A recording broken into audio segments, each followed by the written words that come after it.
সবাইকে স্বাগত জানিয়ে শুরু করছি আজকের পাঠ। আজকে আমরা পড়ব বক রাক্ষস কথা সুরভারতী থেকে অষ্টম শ্রেণীর বই। আসিত এক চক্রানগরম ইতি প্রতিষ্ঠানম কশ্চিৎ বিপ্রহ তত্র সপরিবারমন্বসৎ মাত্রা সহ পঞ্চপাণ্ডবাः তস্য বিপ্রस्य গৃহে কানিচিৎ দিনানি যাবৎ অতিষ্ঠन् শিক্ষালব্ধেন অত্রেণ ते কালময়াপয়ৎ। অনন্তরং কস্মিंश्चिद्दिवसे ভিক্ষায় যুধিষ্ঠিরর্জুন নকুলः সহদেবশ্চ চত্বারো ভ্রাতরः গৃহাৎ নির্গচ্ছन्ति স্ম। গৃহে মাত্রা সহ ভীমौ তিষ্ঠन् অকস্মাৎ তৌ বিপ্রस्य গৃহে रोदनध्वनिमाकर्ण्य तेषां समीपे आगच्छताम्। तत्र च तान् रोदनस्य कारणं पृच्छताम्।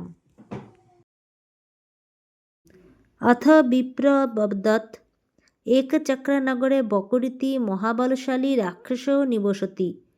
सोऽस्य देशस्य प्रभु यतत्र राजा न केवलं निर्बोधः परन्तु दुर्बलस्य अपि च प्रजारक्षार्थं न जानाति कोऽप्युपाय। स राजा केवलं वैत्रकीयगृहमिति राजधान्यामुषित्य कालं यापयति। अतः बकराक्षसः देशमिमं शासनं करोति।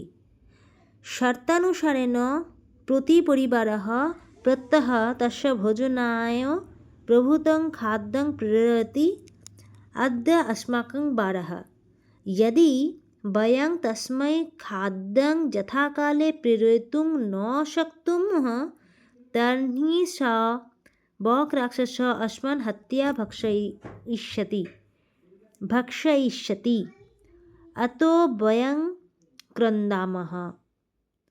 वृत्तान्तं सम्यक् श्रुत्वा कुन्ती सान्त्वनवाक्येन तान् दृष्ट्वा भीमाय सर्वं न्यवेदयत्। सर्वमाकर्ण्य भीमः निशयां गतायां प्रभूतं खाद्यं नीत्वा यत्र बकराक्षसः वसति तत्र गत्वा आनीतं खाद्यं सानन्दं मोक्षयितुमारभते। बकराक्षसः भीमं तादृशमवलोक्य क्रुद्धोऽभवत्। अतः स बकराक्षसः कदापि विशालेन प्रस्तरखण्डेन कदापि वा वृक्षशाखया कदापि वा वृक्षमूलमुत्पाट्य भीमं प्रहरत्। भीमः सर्वं सहित्वा भोजनकार्ये लिप्तोऽभवत्। भोजनं समाप्य मुखं प्रक्षाल्य भीमः बकेन सह युद्धमारभते। घोरतरयुद्धे बकराक्षसः भीमेन हतः।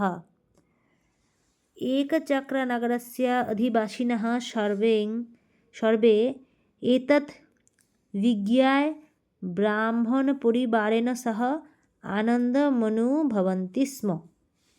তাহলে এবার বাংলা লাইন বাই লাইন শিখে নিচ্ছি। 22তম অধ্যায় বক রাক্ষস কথা। আসিত এক চক্রনগরম ইতি অধিষ্ঠানম। এক চক্রনগর এই নামে একটি জায়গা ছিল। কশ্চিৎ বিপ্রহ তত্র সপরিবারমন্বসৎ, মানে সেখানে কোনো এক ব্রাহ্মণরা তাদের পরিবার সহ বা পরিবার সমেত বসবাস করত। মাত্রা সহ পঞ্চপাণ্ডবাः তস্য বিপ্রস্য গৃহে কানিচিৎ দিনানি যাবৎ অতিষ্ঠन्। মায়ের সাথে পঞ্চপাণ্ডবেরা সেই ব্রাহ্মণের গৃহে মানে বাড়িতে কিছুদিনের জন্য থাকতে গিয়েছিল। মানে ওখানে কদিনের জন্য ঘুরতেই গিয়েছিল এরকম। তো অতিষ্ঠান মানে ওখানে থাকছিল, সেই জন্য ঘুরতে না পড়াশোনার জন্য সেটা এখনও আমরা জানতে পারিনি, এর পরের লাইনেই জানবো। শিক্ষা লব্ধেন, তার মানেই বুঝতে পারছো, শিক্ষা লব্ধেন মানে শিক্ষা লাভের জন্য। অত্রেন তে কালময়াপয়ত মানে এখানে তারা কাল যাপন করছিল, মানে দিন কাটাচ্ছিল। অনন্তরং কস্মিন্শ্চিৎ দিবসে, এরপরে কি হলো, কোনো একদিন, কিছুদিন পরে এমন একটা দিনের ঘটনা বলা হচ্ছে। ভিক্ষয় যুধিষ্ঠিরর্জুন নকুল সহদেবশ্চ চত্বর ভ্রাতরঃ গৃহাৎ নির্গচ্ছন্তি স্ম, মানে ভিক্ষা জন্য, মানে ভিক্ষা চাইতে বেরিয়েছিল এরকম একটা দিন। কে কে বেরিয়েছিল না, যুধিষ্ঠির, অর্জুন, নকুল এবং সহদেব, 4জন ভাই গৃহের বাইরে বেরিয়েছিল, তার মানে বাড়ির বাইরে গিয়েছিল ভিক্ষা করে কিছু যা পায় আর কি সেটা নিয়ে আসার জন্য। তখন গৃহে মাত্রাসহ ভীম তিষ্ঠন, মানে গৃহে বাড়িতে মায়ের সাথে শুধু ভীম ছিল। তিষ্ঠত মানে ভীম তিষ্ঠত, একসাথে সন্ধি করে লেখা। অকস্মাৎ তৌ উমু বিপ্রস্য গৃহে রোদনধ্বনিমার কর্ণ তেষাং সমীপে আগচ্ছতাম। তো সেখানে তারা ওই ব্রাহ্মণের বাড়িতে হঠাৎ কান্নার ধ্বনি শুনে, মানে কান্নার আওয়াজ পেয়ে, কেউ কাঁদছে এরকম বুঝতে পেরে তাদের কাছে এলো। তত্র চ তান রোদনস্য কারণম পৃচ্ছতাম, তখন সেখানে তাদেরকে, তারা বলতে এখানে ভীম এবং তার মায়ের কথাই বলা হচ্ছে। তো সেখানে তার মা জিজ্ঞেস করছে যে তারা কেন কাঁদছে, রোদন করার কারণটা জিজ্ঞেস করলো। রোদন মানে কান্না, তো কান্নার কারণ জিজ্ঞেস করলো। অথ বিপ্রবদৎ একচক্রনগরে বকৃতি মহাবলশালী রাক্ষস নিবসতি, তখন ব্রাহ্মণটি বলল, একচক্র নগরে বকৃতি নামে মহাবলশালী মানে প্রচণ্ড পরাক্রমশালী, খুব আর কি শক্তিশালী এরকম একটা রাক্ষস বসবাস করে। স্বস্য দেশস্য প্রভু যতত্র রাজা ন কেবলং নির্বোধঃ পরন্তু দুর্বলশ্চ, মানে এই যে আমাদের এখানকার দেশের রাজা, যে প্রভু, যে রাজা, সে শুধু নির্বোধই নয় পরন্তু দুর্বলশ্চ, কিন্তু তার সাথে দুর্বলও। হ্যাঁ, অপিচ প্রজা রক্ষণার্থং ন জানাতি কোপ্পুপায়াহ, মানে তাহলে গোটাটার মানে কি দাঁড়ালো, যে এই যে দেশের রাজা যে আছে, সেই সময়কার যে রাজা ছিলেন তার কথাই বলা হচ্ছে, যে সে যে শুধু নির্বোধ মানে বোকা তাই নয়, সে দুর্বলও, মানে ওরকম পরাক্রমশালী বা ওইরকম যোদ্ধা বীর নয় যে ওই রাক্ষসের সাথে লড়াই করবে বা প্রজাদেরকে রক্ষা করবে। ঠিক আছে, তো সেই জন্য দুর্বলস্য অপিচ, প্রজাকে রক্ষা করার যে উপায় সেটাও সে জানে না, কোন উপায়ে প্রজাদেরকে রক্ষা করতে হয় সেই উপায়টাও সে জানে না, সেই পথ সে জানে না। স্বরাজা কেবলং বেত্রকীয় গৃহমিতি রাজধান্যামুষিত্বা কালং যাপয়তি, সেই রাজা কেবল বেত্রকীয় গৃহমিতি মানে বেতের মতো গৃহে, বেত মানে বাঁশের আর কি, বাঁশের মতো গৃহে রাজধানীতে সময় কাটায়, কাল যাপন করে, কালং যাপয়তি মানে কাল যাপন করে। অতঃ মানে হচ্ছে কিছুই করে না আর কি, এটা মানেটা এটাই যে শুধু ওই রাজধানীতেই বাড়িতে এরকম বসে থাকে শুধু। আচ্ছা, অতঃ বক রাক্ষসঃ দেশমিমাং শাসনং করতি, তা অতএব মানে এরপর আর কি তার পরিণাম হিসেবে বক রাক্ষসী দেশ শাসন করছে।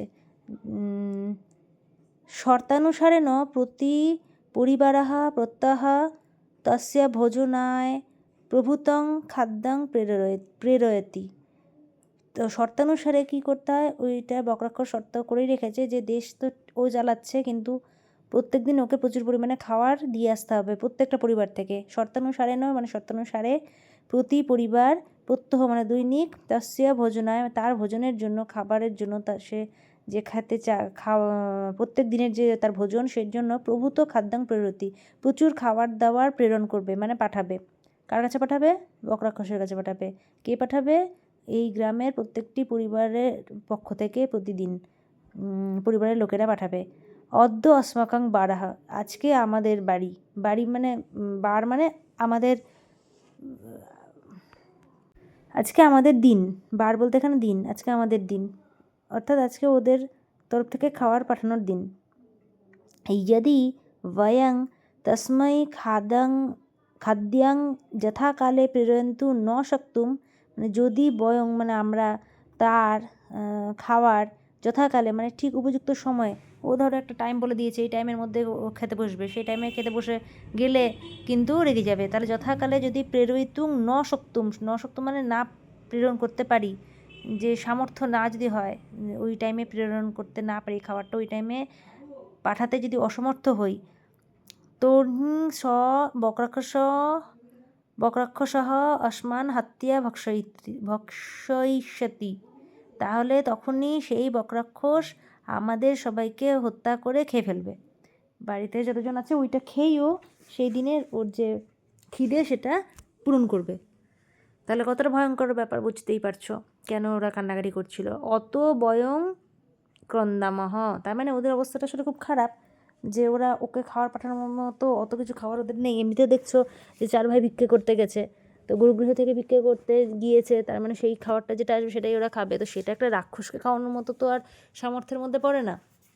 তাই জন্য ওরা ভয় পাচ্ছে যে এবার তো আমরা খাওয়াতে পারবো না কিছু, আর তখন এসে আমাদেরকে খেয়ে ফেলবে। সেই জন্য ওরা বুঝতে পেরেছে যে আজকেই ওদের দিনের শেষ আর কি, যে জীবনের শেষ দিন চলছে, তো কিছুক্ষণ পরে ওরা রাক্ষসের খাওয়ার হতে চলেছে, রাক্ষসের যে খাদ্য সেটা ওরা নিজেরাই হতে চলেছে, তাই ওরা সেই ভয়ে কান্নাকাটি করছে। এইটা বলে তখন ওরা ওইটাই জানালো যে অতহ বয়ং ক্রন্দামহ, এই জন্যই আমরা কান্নাকাটি করছিলাম, কাঁদছিলাম। আচ্ছা, কাঁদছিলাম কথাটা কিন্তু না, কাঁদছিলাম কথাটা কিন্তু কান্না করছিলাম নয়। এখন বেশিরভাগ লোকই দেখি বলে কান্না করছিল, কান্না করছিলাম, কান্না করো না, এইগুলো একদমই ভুল কথা। কান্না জিনিসটাই একটা ভার্ব, মানে ক্রিয়াপদ, আর তার সাথে করছিলাম মানে আরেকটা ক্রিয়াপদ, দুটো ক্রিয়াপদ একসাথে হয় না। কান্না করা হয় না, কান্না মানেই কাঁদা কাঁদা একটা ঘটনা। তো সেই জন্য ওখানে বলতে হবে আমি কাঁদছিলাম, তুমি কাঁদছিলে, আর কেঁদো না, তুমি কাঁদা বন্ধ করো, বা তোমার কান্না বন্ধ করো। ঠিক আছে, তোমার হলে কান্না হয়ে যাবে, আমার কান্না পাচ্ছে, ঠিক আছে। আর অথবা আমি কাঁদছি, কিন্তু আমি আর কোনো বলা যাবে না, আমার কান্না পাচ্ছে, আমার হলে কান্না আর আমি হলে কাঁদছি। যাই হোক, এই হচ্ছে কান্না আর কাঁদার পার্থক্য, কিন্তু বাকি যেগুলো আছে সেগুলো সব ভুল কথা। যারা কথা বলতে জানে না তারা ওই ধরনের কথা কিছুটা বলে একটা মোটামুটি মিলিয়ে দেওয়ার চেষ্টা করে। যাই হোক, যারা তোমরা জানতে না তারা রাগ করো না, না জেনে বলেছো একটা কথা, কিন্তু শুনে শুনে শিখে গিয়ে বলছো, কিন্তু এটা আসলে যেটা সেটা শিখিয়ে দিলাম। যারা একটু বাংলা সম্পর্কে জানে বা মোটামুটি সব পড়াশোনাগুলো খুব মন দিয়ে করেছে, তারা এই কথাগুলো শুনে বুঝতে পারে যে এই ধরনের কথা যারা বলে তারা পড়াশোনাটা মন দিয়ে করেনি। তো সেই জন্য তোমরা কেন সেটা হবে সেরকম পাত্র, তোমরা হাসির পাত্র কেন হবে, তারা মনে মনে তখন তোমাদের কথা শুনে হাসবে। সেই জন্য কখনোই এরকমটা আর বলবে না। যখন এই কথাটা তুমি বলবে যে তখনই বুঝে নেবে যে না, এতে সঠিক কথা বলে, মানে এর ভালোভাবে পড়াশোনা করা অভ্যেস আছে। যখন বড় হবে তখনও, আর যখন ছোট থাকবে তখনও ভাববে, তোমাকে নিয়ে ভালো কথা ভাববে। তো লোকে যাতে তোমাকে নিয়ে ভালো কথাই ভাবে সেটাই চেষ্টা করো। যাই হোক, অনেকটা কথা বলে ফেললাম, আর 2-4 লাইন বাকি আছে, কমপ্লিট করি। বৃত্তান্ত সম্যক, আচ্ছা এর আগের দিনের স্বামী বিবেকানন্দ গোটা ভিডিওটা কে দেখেছো, যারা দেখেছো তারা অবশ্যই কমেন্ট করে জানাবে, কারণ এটা যদি এতক্ষণই দেখো তাহলে বুঝবো যে সত্যি তোমরা এই প্রশ্নের জবাব দিতে পেরেছো, আর তোমরা ওই স্বামী বিবেকানন্দটা সম্পূর্ণ পড়েছো। সম্পূর্ণ না পড়লে আর কী করে হবে, তোমাদের বইয়ে যখন ওটা আছে তোমাদের তো পড়তেই হবে। বৃত্তান্ত্য সম্যক শ্রুত্বা কুন্তি সান্ত্বনা বাক্যেন তান দৃष्ट्वा ভীমায় নিবেদয়ৎ, তার মানে বৃত্তান্ত সম্যক, সমস্ত বৃত্তান্ত মানে সমস্ত ঘটনা, সমস্ত বৃত্তান্ত শুনে কুন্তি মানে মাতা কুন্তি, অর্থাৎ ভীমের মা, এখান থেকে তোমরা জানতে পারলে যে পঞ্চপাণ্ডবের মায়ের নাম কি, কুন্তি। তো তখন শান্তভাবে তাদেরকে সান্ত্বনা দিল বা কিছু কথা বললো, সান্ত্বনা বাক্যেন তান তুষ্টা, তাদেরকে তুষ্ট করলো, অর্থাৎ সান্ত্বনা দিয়ে এমন কিছু কথা বলে যাতে তারা তুষ্ট হলো, অর্থাৎ খুশি হলো আর কি।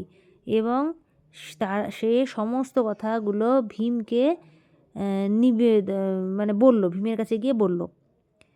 সর্বমাকর্ণ্য ভীমঃ নিশায়াং গতায়াং প্রভূত খাদ্যাং নীত্বা যত্র বক রাক্ষসঃ বসস্তি তত্র। তো এটা তো সব শুনলো, সর্বমাকর্ণ্য মানে সব কথা সব কথা শুনে ভীম রাত্রির বেলায় গেল, আর প্রচুর খাবার নিয়ে যেখানে বক রাক্ষস বসবাস করে সেখানে গত্যা আনিতাং খাদ্যাং সানন্দাং মক্ষয়তু মারভতে, মানে সেইখানে নিয়ে গেল আর খাবারগুলো আনন্দের সাথে খেতে শুরু করলো।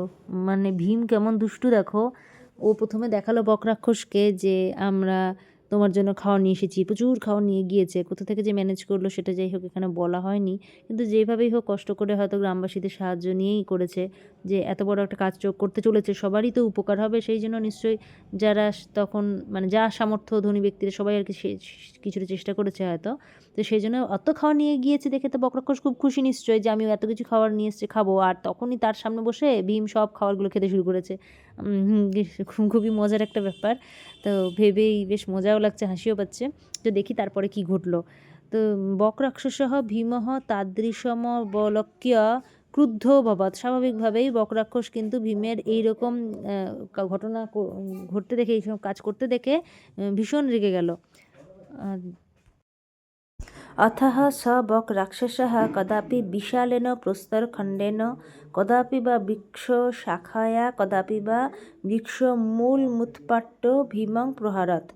তো দেখো এরপর তখন কি হলো, সেই বকরাক্ষসটি কখনো বিরাট বড় পাথর দিয়ে পাথরখণ্ড মানে হচ্ছে পাথরখণ্ড মানে ছোট্ট ভেবো না, বিরাট বড় সেটাও, কখনো বা বৃক্ষের শাখা দিয়ে মানে গাছের ডাল দিয়ে, মোটা মোটা গাছের ডাল দিয়ে, কখনো বা বৃক্ষের শিকড় দিয়ে, মানে একটা বড় গাছকে শিকড় সমেত, ও তো রাক্ষস, ওর তো অনেক শক্তি, তাই জন্য বৃক্ষের শিকড় দিয়ে তুলে নিয়ে একদম গোটা একটা গাছ হয়তো দাঁড়িয়ে আছে, একটা বট গাছ দাঁড়িয়ে আছে ধরো, সেই বট গাছটাকে এমনভাবে তুলে ফেললো একদম টেনে যে পুরো শিকড় সমেত উঠে গেল গাছটা। তখন সেই শিকড়টা দিয়ে ভীমকে মারতে শুরু করলো। ভীমঃ সর্বং সহিত্বা ভোজনকার্যে লিপ্ত অভবৎ। ভীমও কী করলো, ভীমও কিন্তু, ও তো খুব বড় যোদ্ধা, ও তো দুর্বল নয়, তো সেই জন্য ভীম সব কিছু সহ্য করে তার ভোজন কার্য মানে খাবার যে কাজটা, ভোজনে লিপ্ত অভবৎ, লিপ্ত হয়ে থাকলো, খাওয়াতে লিপ্ত হয়ে থাকলো, মানে খাবার খেতেই থাকলো শুধু আর কি। বাংলা ভাষায় বলে সে শুধু ভীম শুধু সব সহ্য করছে, যত যা খুশি মারছিস মার, যেমন টিভিতে দেখো তোমরা সিনেমায়, না কে মারছে টারছে, কোনো কিছু হচ্ছে না, এরকম ব্যাপার। সেটার থেকেও বেশি, কারণ এত বড় বড় জিনিস দিয়ে মারলে যে কেউ পড়ে যাবে, কিন্তু ভীম কিন্তু ওই একমাত্র রাক্ষসের সাথে যুদ্ধ করার ক্ষমতা রাখে, তাই ভীমকে যাই মারুক না কেন ভীম সব কিছু সহ্য করে যাচ্ছে। কোনো একটু ওই যে হিন্দিতে বলে না তাসসেমাস নেই হো রাহা, একটু এদিকেও সরছে না ওদিকেও সরছে না, মানে কোনো দিকে ওকে হেলানো যাচ্ছে না, না এদিকে হেলছে না ওই দিকে হেলছে, ও সোজাভাবে বসে যেমন খেয়ে যাচ্ছিলো তেমন মন দিয়ে খেয়েই যাচ্ছে। ভোজনং সমাপ্য মুখং প্রক্ষাল্য ভীম বকেন সহ যুদ্ধ মারভতে। ভোজন সমাপ্ত করে, খাবারটা কমপ্লিট করে শেষ করে নিয়ে মুখ ধোয়ার পরে, প্রক্ষাল্য মানে হচ্ছে মুখ ধোয়া, মুখটা ধুয়ে মুখং প্রক্ষাল্য মানে মুখ ধোয়ার পরে ভীম বকের সাথে যুদ্ধ শুরু করলো। যুদ্ধ মানে মারামারি শুরু করলো। ঘোরতর যুদ্ধে বক রাক্ষস ভীমেন হতঃ। ঘোরতর যুদ্ধ হলো, রাক্ষসের সাথে যুদ্ধ করলে কি সেটা চট করে সেরে ঠিক কমপ্লিট হওয়ার জিনিস? রাক্ষসের সঙ্গে যুদ্ধ সে চলছে, বিশাল একটা যুদ্ধ হলো একদম, তাতে করে বক রাক্ষস ভীমের দ্বারা হত হলো, মানে মারা গেল। এক চক্রনগরস্য অধিবাসিনঃ সর্বে এতদ্ নিজ্ঞায় ব্রাহ্মণ পরিবারেণ সহ আনন্দ মনু ভবন্তি স্ম। তারপরে একচক্রনগরের সমস্ত অধিবাসীরা মানে নাগরিকরা বা গ্রামবাসীরা সবাই এই খবরটা শোনার পরে, এটা হলো যে এটা জানার পরে, মানে বকরাক্ষস যে মারা গেছে সেটা জানার পরে ব্রাহ্মণ পরিবারের ব্রাহ্মণ পরিবারেরও মানে ওদের পরিবারেরও সহ ব্রাহ্মণ পরিবারের সাথেই আনন্দ মনু ভবন্তি স্ম, মানে আনন্দ করতে শুরু করলো, আনন্দিত হলো, বা আনন্দ একটা, যেটা ধরো বলো যেটা তোমরা যেটা পার্টি বলো, যে একটা এত বড় কাজ হলো, এত বড় বিপদ থেকে রক্ষা পেলো, সবার মুখে হাসি ফুটলো, তো তাই জন্য সবাই মিলে আনন্দে মেতে উঠলো বা সবাই মিলে পার্টি শুরু করলো, এরকম আর কি ব্যাপারটা। তো তখন তো পার্টি ফার্টি এসব ছিল না, তখন ছিল এইগুলোই, যে আনন্দমুখর পরিবেশ, সবাই হাসি খেলা নাচ গান এসবের মধ্যে নিজেরা যে সেলিব্রেট করবে সেটার ধরনটা এরকম ছিল। তো সবাই খুব খুশি হলো, এটাই হলো ব্যাপার। এই ছিল আজকের ক্লাস, এই ক্লাসটাও বড়, তো বুঝতেই পারছো তোমরা আস্তে আস্তে নিজেরা বড় হচ্ছ, তোমরা আস্তে আস্তে পঞ্চপাণ্ডবের কথা শিখছো, তো সেই হিসেবে গল্পগুলো একটু করে বড়ই হচ্ছে, আর একটু কঠিন বলে বাংলাটাও একটু ভেঙে ভেঙে বেশি বলতে হচ্ছে। তো গোটা যে শুনবে তার তো অবশ্যই আশা করি তার লাভ হবে অবশ্যই।